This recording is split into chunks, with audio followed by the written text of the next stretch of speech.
Kamahal-mahal ba ako? Yan yung magiging tanong mo sa sarili mo pag nawawalan ka na ng self-confidence. Pag nagiging worthless na yung pakiramdam mo. Kapag paulit-ulit na pinaparamdam sa'yo na hindi ka karapat-dapat mahalin. Lalo na pag paulit-ulit kang niloloko, ginagago, at pinagpapalit kahit na kanino. Yan yung mararamdaman mo kapag pinaparamdam sa'yo ng taong mahal mo na hindi ka worth it mahalin. Yan yung nagiging epekto kapag paulit-ulit ka na nabigo sa pag-ibig o paulit-ulit ka lang nakakapasok sa isang relasyon na laging nag-feel o lagi kang ipinagpapalit. Pero hindi lang sa relasyon nararamdaman yan, kahit sa pamilya.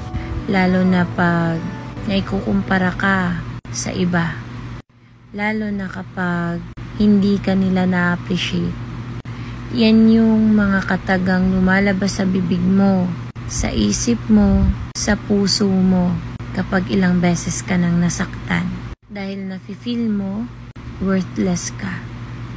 Yan ang nafe-feel mo pag hindi mo mahal ang sarili mo. Pero pag mahal mo ang sarili mo at kilala mo ang sarili mo, hindi mo maitatanong yung mga tanong na yan. Kaya, love yourself first. Mahalin mo ng sobra-sobra ang sarili mo. Dahil mawala man lahat ng taong nagmamahal sa'yo sa paligid mo, hindi mo mararamdaman yung ganyang mga tanong o hindi mo maitatanong yung ganyang tanong kapag mahal mo ang sarili mo.